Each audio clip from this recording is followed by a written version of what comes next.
What do you feel about these two statements? A husband says, I will be unloving to motivate my wife to be respectful. Or a wife says, I will be disrespectful to motivate my husband to be loving. The question that arises from these two statements is, can we deprive our spouse of what they need to motivate them to meet our need? All of us should say no. In fact, this feeds the crazy cycle. Without love, she reacts without respect, and without respect, he reacts without love. So what is the key to motivating my spouse? I call it the energizing cycle. His love motivates her respect, and her respect motivates his love. You see, the key to motivating another person is by meeting that person's deepest need, especially during conflict. Let me ask you this. Is a husband energized and motivated to respond lovingly when his wife has a respectful regard for his spirit as they differ on some issue? The answer is usually yes. Or let me ask you this. Is a wife energized and motivated to respond respectfully when her husband has a loving regard for her heart, though they have a disagreement? The answer most often is yes. In session 3 through 8, we unpack the power of the energizing cycle. We have incredible power to influence the spirit of our spouse. Why do we have this kind of influence? Because our spouse wants us to influence them this way. They want to come under the influence of love and respect. We know this because we want to be influenced this way. We respond to love and respect and resist what feels like the lack of love and respect, or worse, what feels like hostility and contempt. In session 3, we begin with the phrase from the energizing cycle, his love motivates her respect. We explain what the Bible says about how to spell love to a wife. Husbands, when you act on this information, it is next to impossible for your wife to resist you. The crazy cycle will slow down. Why? Because she does not want to negatively react to you. This is why God commands a husband in Ephesians 5:33 to love his wife. The Lord knows that a wife needs this love, and when you meet that need, she's motivated to respond respectfully. Let me mention a couple of other things. In the workbook, I introduce a husband and wife, Missy and Stu. I want you to read an episode between the two of them and answer the questions about that episode. Also, some of you may be wondering, Emerson, who moves first in all of this, the husband or the wife? Who starts the energizing cycle? In the midweek devotional, we are answering the question, who makes the first move in your marriage? Can you guess what my answer is? Make sure you do that assignment and find the answer. Okay, are you ready? Let's begin session 3. His love motivates her respect. Well, the crazy cycle that we've been looking at. Without love, she reacts without respect. Without respect, he reacts without love. And then without love, she reacts without respect. Without respect, he reacts without love. And this baby starts to spin, and it can get out of control. And of course, people say, but who moves first on this, Emerson? I mean, who moves first? And I remember praying about that, and this inaudible voice, the Lord kind of said, the one who sees himself or herself as the most mature moves first. So that's the answer to that question. And some people say, but my spouse makes me so mad. They just make me so mad. I can't do this. They make me so mad. I said, really? Yeah. I said, well, now think about that for a moment. Can you just think of those moments where I'm so out of control since I married you. I can't. Ring, ring, ring, ring. Hello? Well, hi, Pastor Greg. Yes, we're going to attend the prayer meeting tonight. Well, shalom to you too. God bless. And furthermore, I'm sorry. See, we're not out of control. When the phone rings, it's proof that we're not out of control. We just think we are. We think that they are making us mad, and that really is not. They're not driving us crazy. And people say, but I really don't know if I can do this. I don't know if I can reduce that craziness. I don't know if I have it in me. Well, let me ask you this. If a film crew followed you for 6 weeks, and if you never got angry at your spouse, and at the end of that 6 weeks, if you didn't get angry at your spouse, you get $20 million tax-free. Would you get angry at your spouse over that 6 weeks period? Yes or no? No. You see, we can do this. We're just not getting paid enough.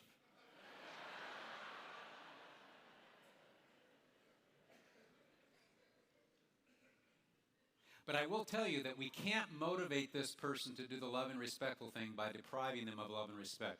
We can't motivate them to meet our need by depriving them of their need.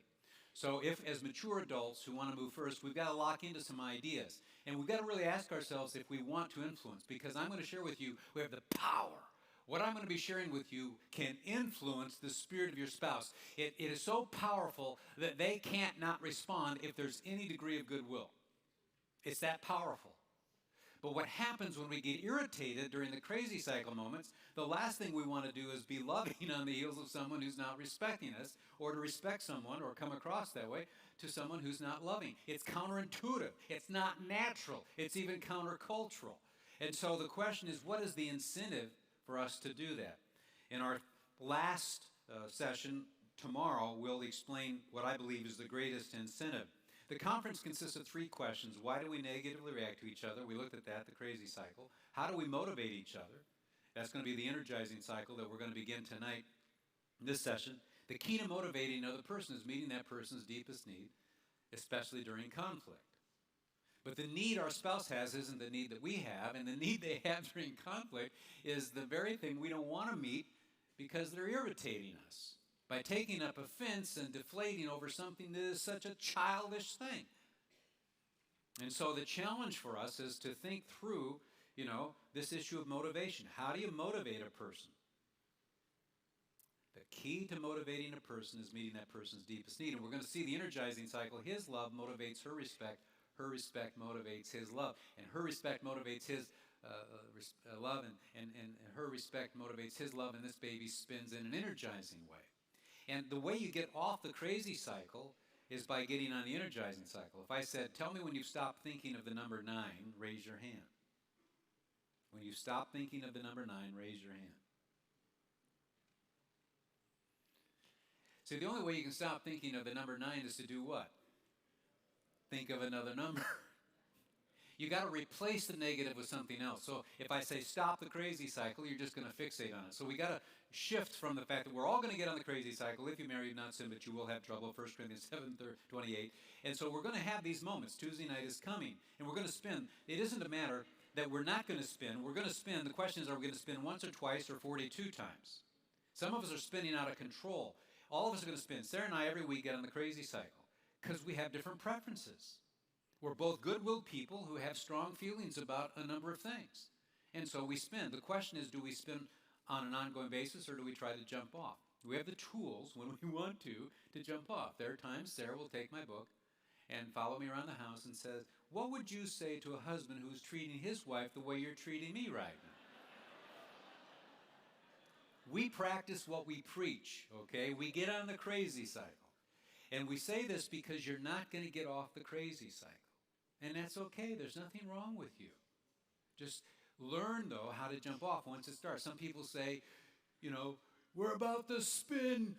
Fasten your seatbelt. Or they'll grab their throat. You're joking me. You're standing on my air hose. You're cutting it with a knife. I'm dying. They introduce a little humor, and usually one of you's funny, and you got to lighten up. Some of you are wired way too tight. You're going to die. But one of you tends to have wit, and I want you to use that wit not at the other's expense, but to lighten it up. Lighten it up. And you did it when you dated, and you did it early on, but now you've stopped because you're irritated with each other, and you don't want to be the mature one because if they would just change, this would be better, and you're tired. I get that. But you have power. You're just not using it. You just like being powerless.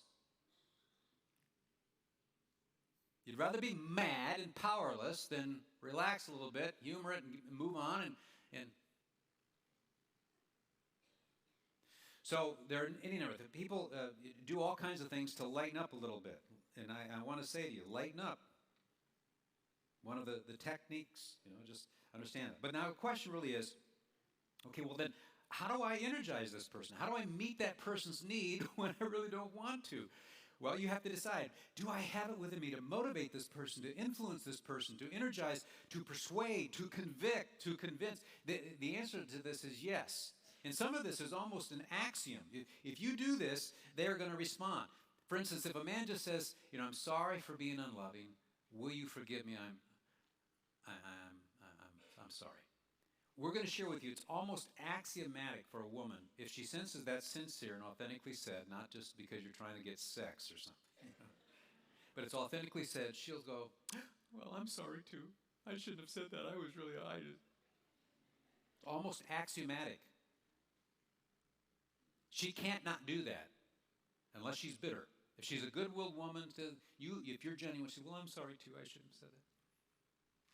And we're going to see that men, when you enter their honor code, he can't help but respond, because when you do the honor, respectful thing, you're a better man than he is at that moment. And he just feels compelled to move toward you, not to disconnect, but move toward you. He doesn't move toward you as quickly as you move toward him when he apologizes. Men are slower, but that's because they're trying to figure this out. But he will return, and he will make amends. He has his ways. He may not just say, let's talk about this. He doesn't want to talk about it. I mean, but he's under the sink fixing the faucet that you've been asking him to do for the last 3 weeks. I mean, he makes his gesture. You'll see the gesture. It is loud. It is clear. It just is not a card with I love you on it. But it's a gesture, and it's so obvious. I pointed out to women, there's the gesture. There's the gesture. There it is. See what you did here? Here's the gesture. It's not what you wanted to understand, but there's the gesture. He's making amends. So obvious. He can't not do that. So the question is, do you want power? Or do you want to be a weakling, a victim, that they control you emotionally? Where you pout. See, I'm going to tell you that we're all adolescents in the home, because we let down our hair with the person we love and we're married to. I spoke to 5 NFL head football coaches and their spouses. You would know them all. And 3 hours, we had this special thing. And I said, my opinion, all these years, we all act like teenagers in the home with this person we're married to. And then we unpack that, all of them. These great figures, oh yeah. Because what they do on the sidelines isn't how they deal with this woman. And they also, we talked about how we pout, how we whine, we feel sorry for ourselves. These are guys, and so I say that because we all do this. And so what we have to do is come to that point where we limit that. We're going to do it to some degree. I still do it.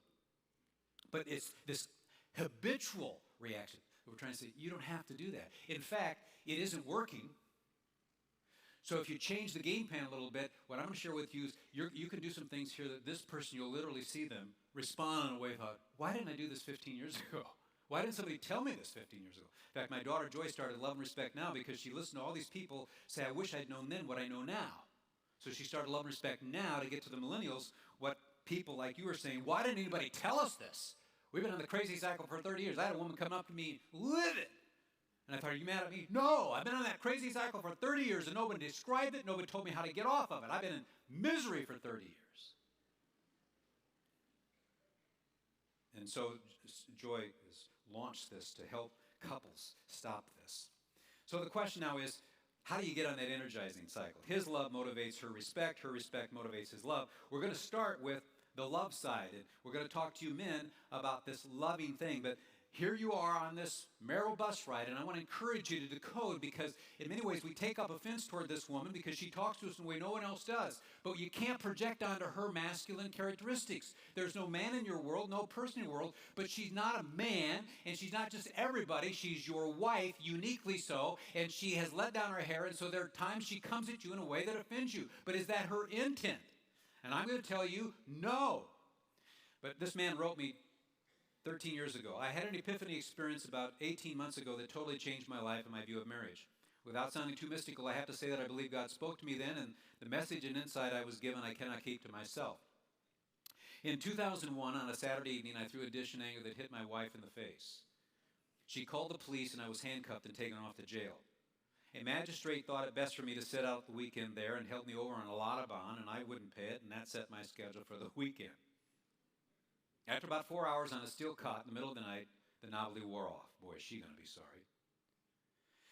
And I really started to think hard about why I was there. With nothing to read, no place to go, and not able to sleep anymore, I basically paced and prayed for 2 days. One single scripture stayed in my mind the whole time. Husbands, love your wives as Christ loved the church.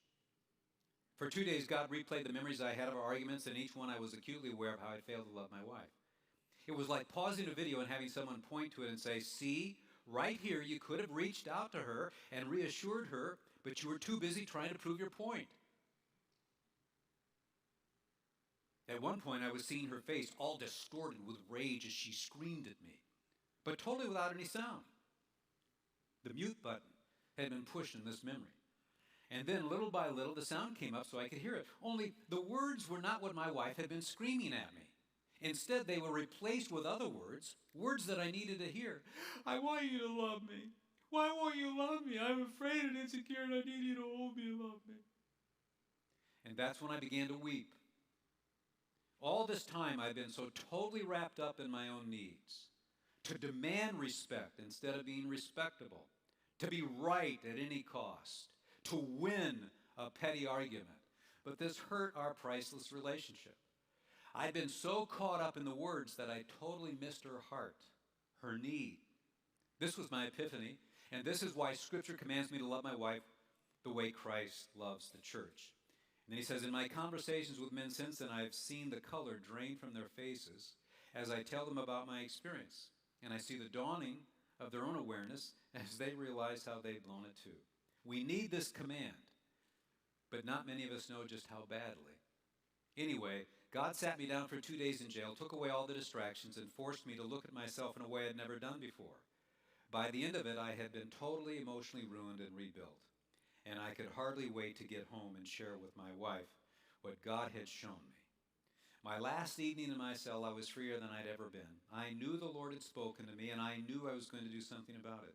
Then he says this, I love it. I waited over a year from my experience to validate the changes in my life. Then this fall, with the blessings of my pastor, I began to invite other men to join me to discuss the topic. That was in 2001. He's been in ministry over the last decade. He and his wife are serving Christ. Met with him several times. But this letter is classic. Why? He did not decode on the marital bus ride. He took up a fence over a woman who was simply seeking reassurance that he loved her. Did she approach him in a way that his buddy would? No, but she's not his buddy. She's a woman. Have you not read? He who made them from the beginning made them male and female. Not wrong, just different. And he threw a plate at what? At a woman seeking reassurance of his love. So on the marital bus ride, we have to decode, and we're going to share with you how to proceed on that. But I need to say something to some of you men. We've shamed you men inappropriately. You know, we tell men to get in tune with their feminine side, but we don't tell women to get in tune with their masculine side. We become so biased against our sons that it saddens me. One person asked me, hey, what was the topic on Mother's Day when you did a Mother's Day message, Emerson? And how did you approach your Father's Day message? And I said, that is insightful. I exhorted the men and I affirmed the women. You're right. And men are tired. We're tired of being beat up. We're tired of being shamed. We're tired of being told that we're inadequate and we're disrespected because we fail to be loving as we ought to be. The deal is, gentlemen, you will never be natural at this. And if that's not the case, why would God command you to agape love? It'll never be natural. And that's okay. There's nothing wrong with you. You're normal. Be healed.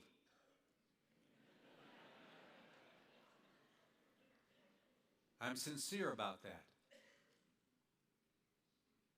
You're under divine command, so this will never feel natural. And women don't understand that. But she will tomorrow when I tell her about the respect side. It's not going to feel natural for her. So she's going to give you new empathy.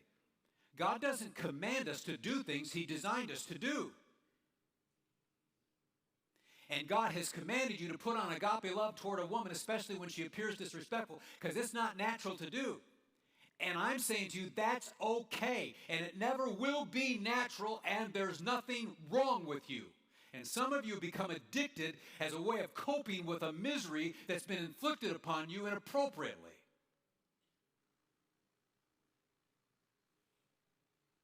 And you are a man of God, and you need to come out and be again what God called you to be and quit living in that shame. And stop coping with the pain that has been superficially attached to you. And you understand exactly what I'm saying to you. That's right. One man does. Thank you very much. I appreciate that. But I say that because what I'm about to share with you will not be natural, but you do it because you're a man of honor. And that becomes the compelling reason that there's a new incentive. I'm an honorable man who does the loving thing. That will never be natural, but it is natural for me to do the honorable thing, which in this case is the loving thing.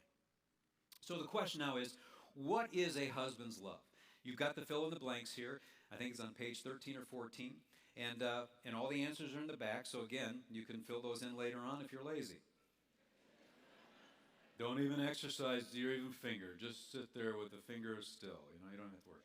But here's the overview. I'm going to give you these fill in blanks, and then we're going to look at each of these. When you want to be with her face to face. When you want to be with her face to face. When you aren't secretly mad at her. When you empathize with her.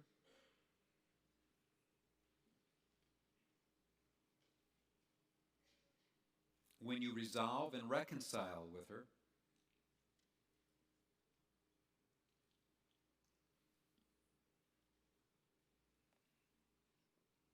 When you are completely committed to her.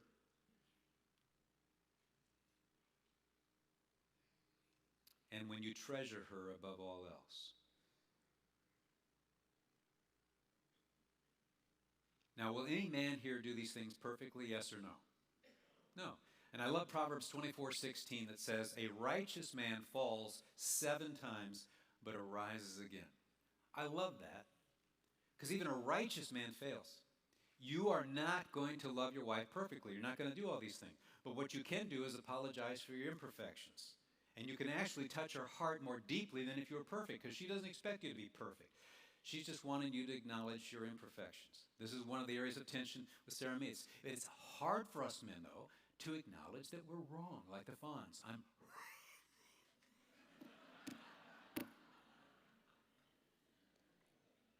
It's not natural, particularly if the little woman's going to use that as ammunition later on. And single guys here, this is God's game plan for you on how to love a woman. This is his game plan that will help you run down the marital field correctly. This is the wisdom. I was going to write a book on pre-marriage stuff, and I realized there are only 2 things that the Lord tells the pre-married. Be married in the Lord, and don't have sex. The fornication is the word. It's premarital sex. That there's got to be moral purity, and Christ has to be first. And I thought, Lord, why have you not told us more to the pre-married? And that Lord told to me, I want the unmarried to know what I've said to the married, because that's the game plan. It's very simple.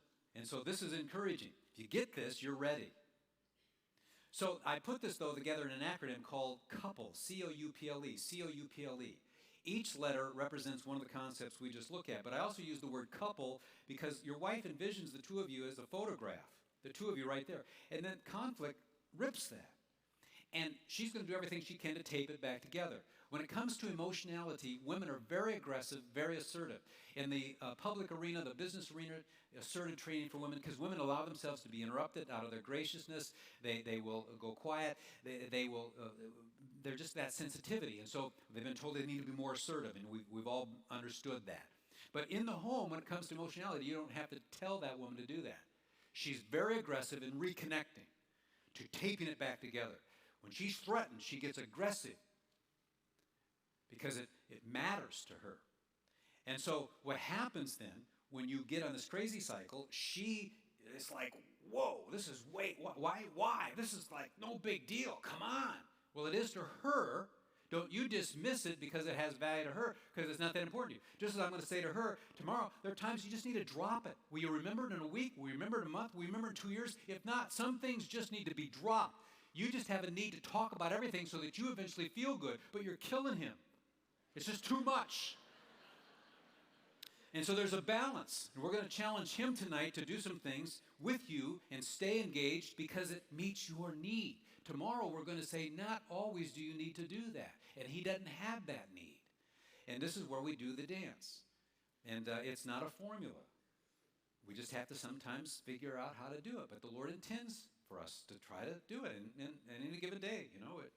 We recognize this is another Tuesday here. We have a conflict. Okay, so that first letter of couple, C, is closeness. That's that face-to-face closeness. So that's C of couple, C-O-U-P-L-E. The C is closeness. What do I mean by closeness? It's the fill in the blank you just did. face-to-face closeness. Listen to Genesis 2:24. And let me share with you, I looked at everything the Bible says to husbands and wives. And this is an important point. Did you know that 1 Corinthians 13 is not about marriage? 1 Corinthians 7 is about marriage. And when we do not allow the biblical author to make his point to us, then it's clear that he's making it. And we begin to take what he says and apply it in an area that he didn't intend, we create some unintended consequences. When you create 1 Corinthians 13 as the basis for intimacy, women are already 10 steps ahead of the mark because you do that naturally. But that's dealing with spiritual gifts in the church and even in the world and how we are functioning. And many men in the world are more loving than the women are.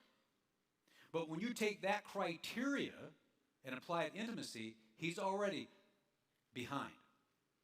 1 Corinthians 7 is the marriage chapter. Why do I say that? Because I've tried to be very careful of selecting what the Bible says to husbands and wives, just as my new book on love and respect in the family, looking at what the Bible says to parents about parenting.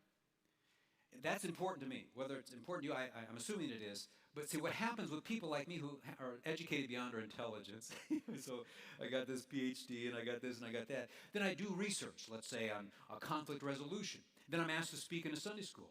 Oh, well, I want to talk about conflict resolution, but this is a Christian group and I need to be kosher, so I better find something in the Bible that justifies what I want to say. That's why this idea of unconditional respect is what I call a secret that's been hidden in plain sight for 2,000 years. We, in the last 40 years, have ignored the idea of unconditional respect. I don't know how many godly women who are head of major movements said, I've never seen that in Ephesians 5:33. I never saw what Peter said in 1 Peter 3. And yet both Peter and Paul, no two small apostles, teach this as their central teaching to wives. And I didn't see it. Why? Because we're not paying attention to it.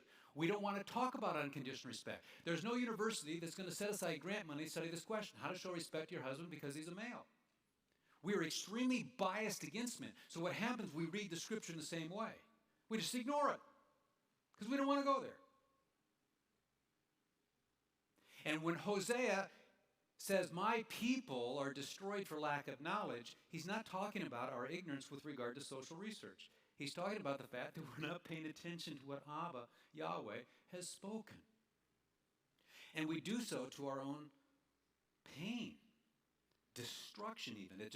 And so the Lord is saying, Paul preached the whole counsel of God in Asia in 2 years.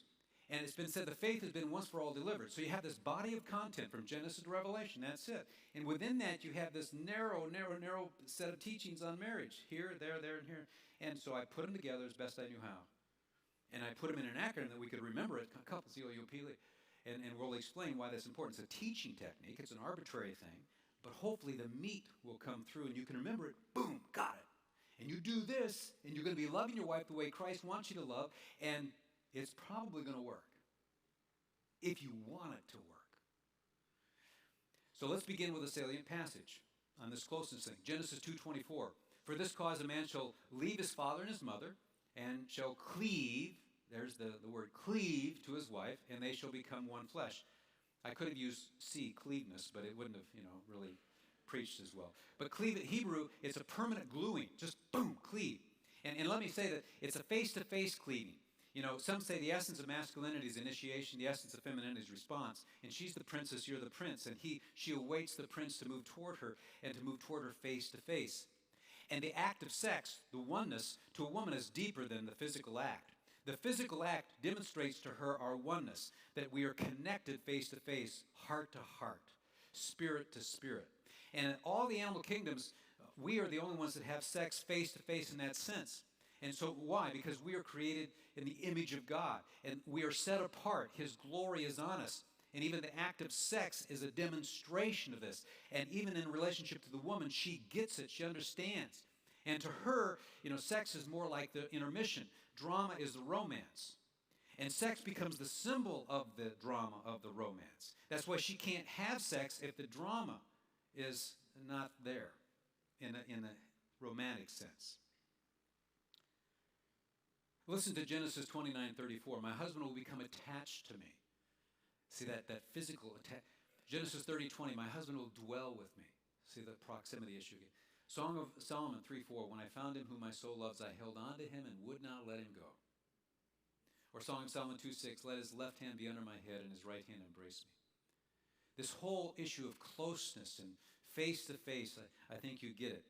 Now, not all women are that way. Proverbs 7:11 talks about a wife. She is boisterous and rebellious, and her feet do not remain at home. So there are Jezebels. So again, it's the bell curve. Not every woman is virtuous. Listen to Deuteronomy 24:5. When a man takes a new wife, he shall not go out with the army nor be charged with any duty. He shall be free at home 1 year and shall give happiness to his wife whom he has taken. Wow, what's going on here? They understood that transitions are important. Did you know probably the first 2 minutes, first 30 seconds when you meet each night, if you're both working, you come home, that 30 seconds of transition sets the tone for the rest of the evening. The Israelites understood that first year set the tone for the rest of the marriage. So the first year, this soldier was to be with his wife because there's so many things she goes through emotionally that we men don't, It's kind of like, it's just... But so be with her that first year. Bring her happiness. That first year, you be with her. Then go out to war at the end of that year and die.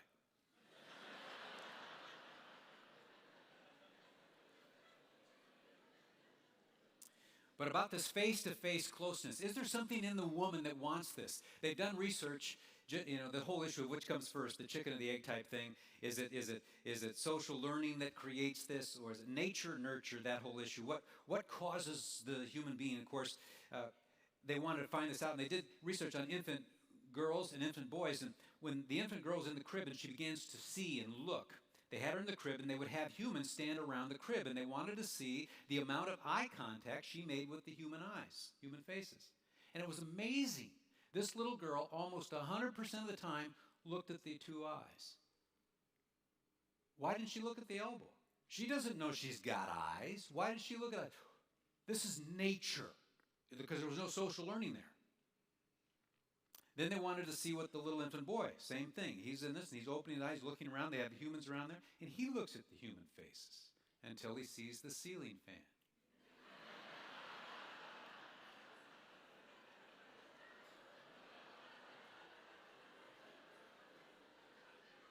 See, we know this, but we don't pay attention. Little boys will look right through you. And then they're men, and they get married.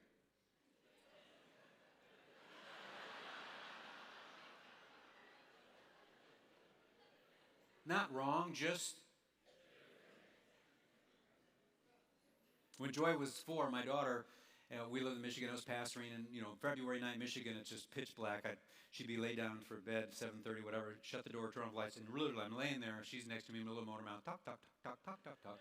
And literally I cannot see my hand in front of my face. I'm just laying there. And she's talk, talk, talk, talk, talk, and then suddenly she says, Daddy, look at me, and takes her hands and moves my face, cheeks toward her face. Already at 4, if I'm not looking, I'm not. See, women responded to that in the question. Listening. You can always tell the high pitch boy listening. See, but you know that. It's something in you. You can't not look when you talk heart to heart. Very difficult, even when you're driving. He said that to you? When did he say that?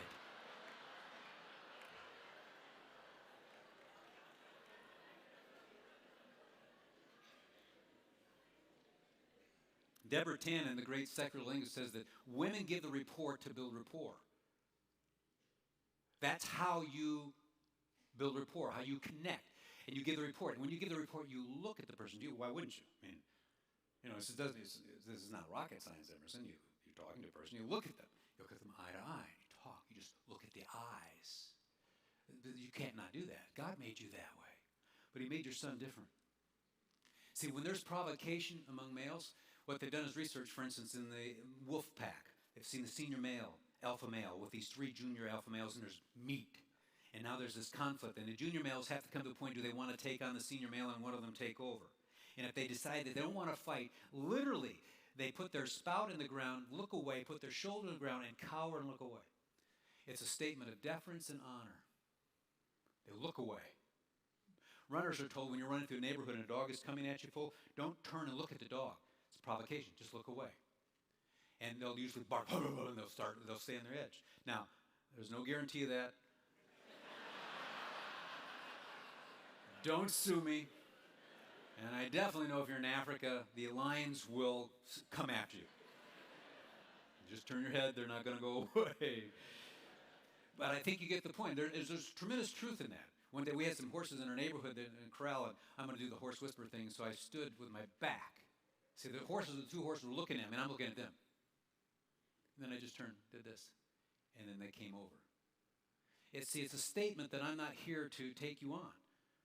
And so, as a man, well, I remember the little boy, when I was 6, I remember playing kickball, Franklin School, Peoria, Illinois, and I kicked the ball, and I always liked sports so much, and then I realized I could get around first, and then I could get around second, I realized I can get around third, I can get home before they get the ball back. We don't play kickball today, but then we did.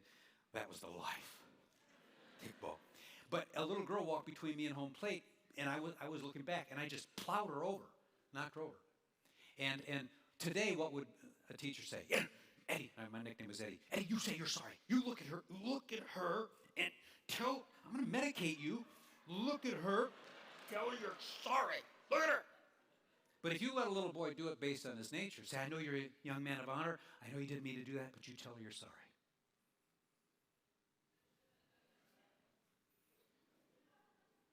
I'm sorry. It's within his nature. But we are going to change these little boys to look face to face and say, I'm sorry. Why? Because the intellectual elites are evolutionists. They're good-willed people. They are intellectual. They're better people than me. But they have subscribed to the belief that we are evolving and women are farther down the thing, and we are going to change boys through medication, through socialization, and through legal consequence. And this is spilled over into the culture. And all I'm saying is, soften up. Let's pull back. And let's instead see, and I'm not trying to do that to get applause, I'm saying instead, let's see this other virtue in him and allow that and bring that out and watch what happens, particularly with your own boy. It's so precious. It's so tender.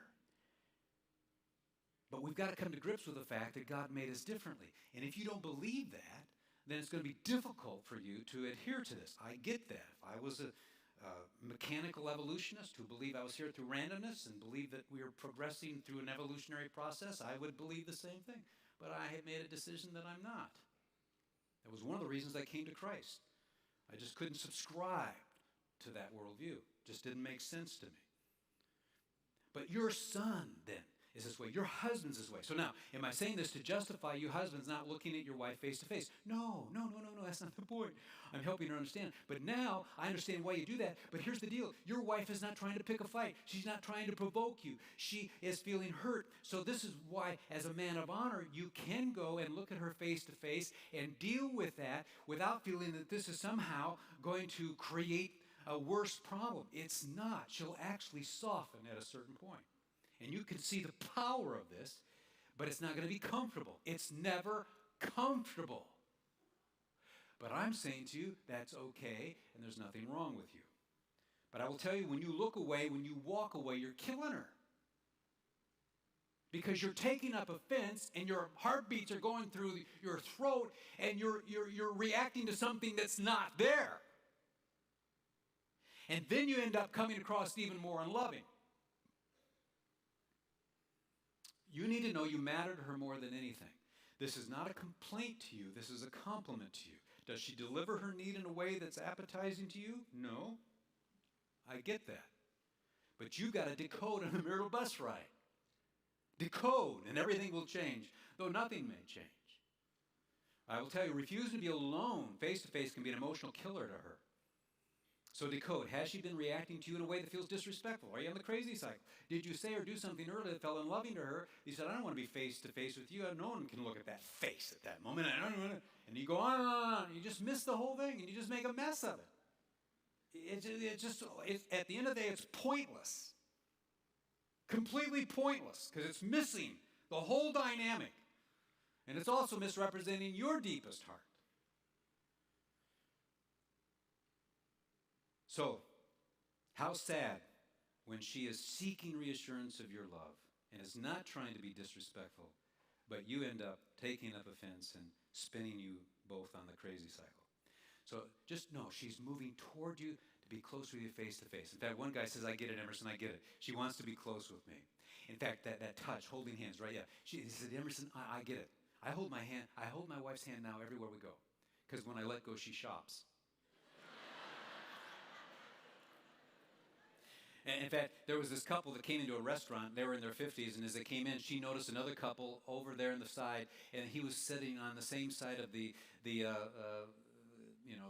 not the pew, but the at the restaurant, and he had his arm around her and was just whispering sweet nothings in her ear, and she was looking at him, and he was looking at her. And women can see this thing from 3 planets away. They come into a restaurant, they can see it. They can. Wow, it just stands out. Wow. And so now she's sitting there watching this. Her husband's looking at the menu. And she says, do you see that couple over there? Yeah? Why? Well, look at how he's got his arm around her. He's whispering sweet nothings in her ear. They're looking at each other. And he's sitting right next to her. I mean, why don't you ever do anything like that? I don't even know that woman.